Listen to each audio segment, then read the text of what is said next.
Hey everybody, welcome to another edition of Inside Guns with your host, me, the Yankee Marshal. Today, I want to give people a little bit of a warning here before I start with the video. I'm going to kind of step in it with this video today. We'll have a lot of people call me a racist, even a white supremacist. It's going to happen. Hopefully most of you will be able to listen to what I'm saying and not do that, but I know some of you will be intent on calling me that from the very beginning because of the subject I'm covering. And it's just going to be something that happens, and I can't do anything about it because this is going to be a continuation of a conversation that I had with a viewer yesterday via email after I posted a picture. Now, the picture I posted was this one. This picture is of the suspects, the people that perpetrated a shooting at a party recently that was covered heavily in the media. You know, the media loved covering this. They're like, oh, someone comes to a party and starts shooting at kids. You know, they covered it a lot. You saw it everywhere. But then once it started coming out what actually happened, that it was, gang-related violence and that the suspects were black, they stopped covering it because that doesn't suit their narrative. They're not trying to promote the idea that gangs are a problem. They're trying to promote the idea that guns are a problem. So they back away. Plus, we live in a society, and this is what happened to me, when you show that picture and show the people that did it, you get accused of being a racist and that you're dog whistling to the white supremacists, which is what I got told yesterday after I posted that video by multiple people. Not just one person, but one person actually had a prolonged conversation with me via email.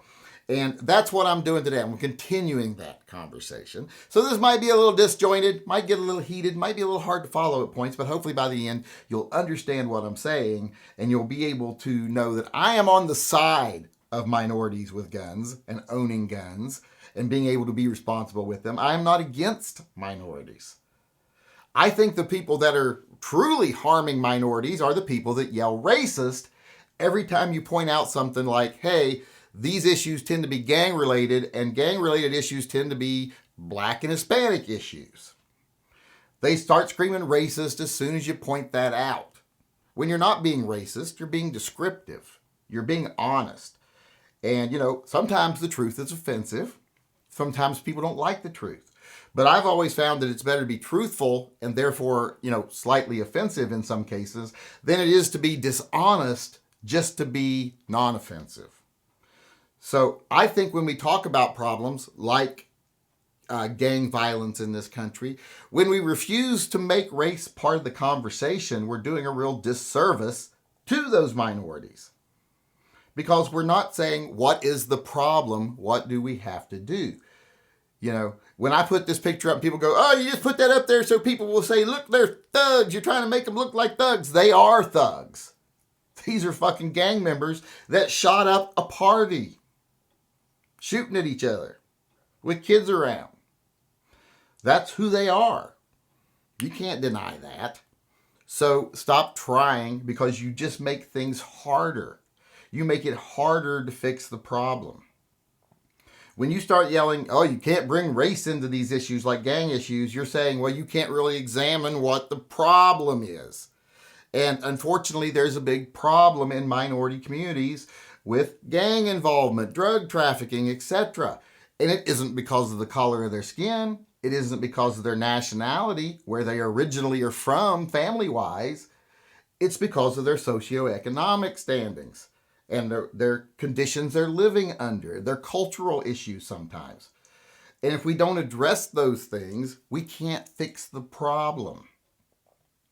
I mean, if you look at gang makeup in this country, it is about 80 to 85% black and Hispanics.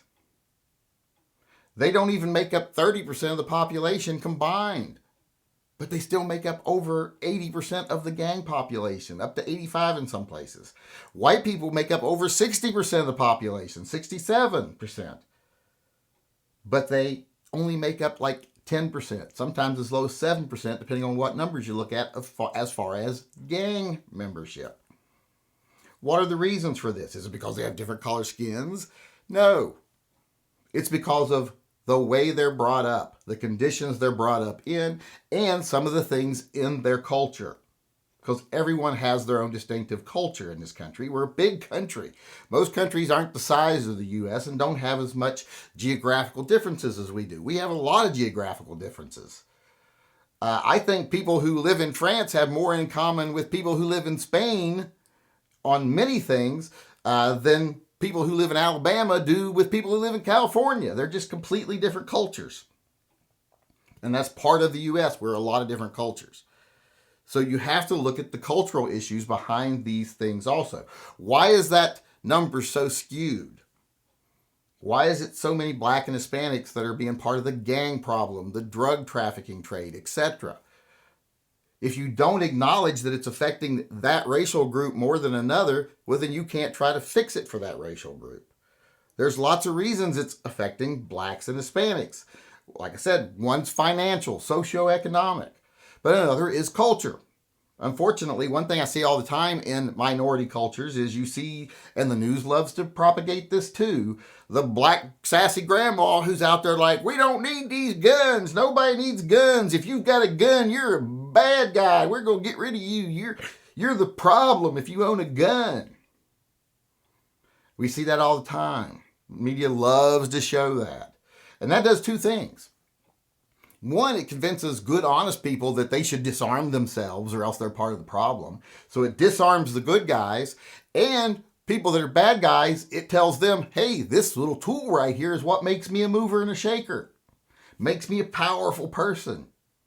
So it empowers the bad guys. It weakens the good guys. It makes them victims, basically. So that is a bad attitude to be prevalent in your culture. When you start demonizing a tool, instead of dealing with actual issues, you start to give that tool too much power. And it makes people that are bad guys gravitate towards it. And it makes people that are good people reject it, even though it's the one equalizer that would make them not be victims to the bad guys. And that's a cultural issue. So when you're looking at things like gang problems, gang violence, etc., you have to look at race if you want to fix the problem. Why is it that a small percentage of the population is making up the vast majority of gangs? And race is a factor there. And acknowledging it is not racist. It's not a dog whistle to people who want to say they're lesser than. Because my position is, no baby is lesser than any other baby. We all start off as babies. It's the path we go down that makes the difference, not the color of our skins, not where our family originally came from. That's not it. It's the things we learn, the experiences we have placed upon us, the things we're taught. Those are the things that make us different when we get to a certain point in our life. Also, how much money do we have at our disposal? What opportunities did we have? I come from a very poor family. I had no opportunities.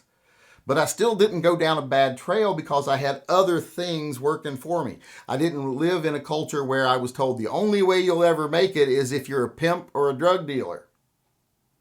I didn't live in a culture where I was taught that the tools of self-defense are evil. And if you have them, you're a bad guy. Wasn't taught any of those things. And like I said, even though I faced the same financial struggles as a lot of people in minority groups, I didn't face the exact same struggles. I didn't face the same discriminations. And if you don't just deal with race, you can't deal with the discriminations they face. I didn't suffer the same experiences they did. For one thing, being white and being poor, and if you start looking at poverty rates and comparing those to gang rates, things start to make more sense. You know, like white people make up 10% of gangs. They're also about 10% of the white population lives in poverty. A bigger percentage of the population that are black and Hispanic live in poverty. So they're a much bigger pool for the gangs to prey on. Because that's what gangs do. They prey on people in need. Just like white supremacist groups prey on people with nothing going for them. That are at rock bottom. That's when they love to snatch you up. It's like religion. These things are like religion, you know, hit rock bottom, find God, you know, but these are like hit rock bottom, get a swastika tattoo, or become a drug dealer, or become a pimp. It's just the way society works, unfortunately. And if we don't deal with the actual issues and how they disproportionately affect different races, because of specific issues in this country, we can't fix it. And that's what I want to do as a person. I want to fix it. I don't want to be going around saying, "Ooh, because blacks and Hispanics commit a disproportionate number of crimes, they shouldn't have access to guns." I want to go around and say, hey, everyone should have access to guns, especially law-abiding blacks and Hispanics, because they tend to live in dangerous neighborhoods. Because that's another thing, like I was going to say, when you're white and you're poor, you tend to live in a suburban area, rural even. If you're black or Hispanic and poor, you're more likely to live in a big city. So you're right there where the gangs can prey on you. So that's another factor that we need to pay attention to. And that involves race. So like I was saying, I don't want to say black people shouldn't have guns or Hispanic people shouldn't have guns because of the violent rates in their, rates of violence in their communities. No, I think it's more important that the good ones have guns. And I say good ones as in good people, period, as in any race. If you're a good person, law-abiding person, honest person, wants to help others, doesn't want to prey on them. Because the bad people have them everywhere. And I think it's more important if you live in a community that is more prone to violence that you be able to defend yourself against that violence. So I don't want to say blacks and Hispanics shouldn't have guns. I think minorities should have guns and probably have more reason to have them than most of us do. I want to deal with the root problems that cause a certain group of people, a certain ethnic group, color group, whatever, why they fall prey to these organizations like gangs and white supremacist groups, etc. Whatever. Why do more white people fall prey to certain groups on this side? Because they're at rock bottom and they're an easy target. Same thing with the blacks and Hispanics on the other side, just different perpetrators of the victimization. So you have to deal with the race. You can't keep saying race isn't a factor and race doesn't matter, because it does. It's essential to being able to find out why these things are happening. If you're black in this country, you're more likely to have this happen. If you're Hispanic in this country, you're more likely to have this happen. If you're white in this country, you're more likely to have this bad thing happen. And we have to be able to start stepping in. Like if we see, okay, here's an urban black child and here's a rural white child. They're both poor. Well, we don't treat them the same. This one's going to face different challenges than this one is. And we have to know what those challenges are. And to do that, we have to use race as a factor. So when you're one of those people that immediately jumps to, if someone covers race, they're a racist. No, maybe they're just trying to solve the problem. And maybe that problem they're trying to solve is partially because of you. Because when you don't want to face the reality and deal with issues that might be uncomfortable but are necessary to deal with to fix the problem, then you aren't trying to fix the problem. You are part of the problem.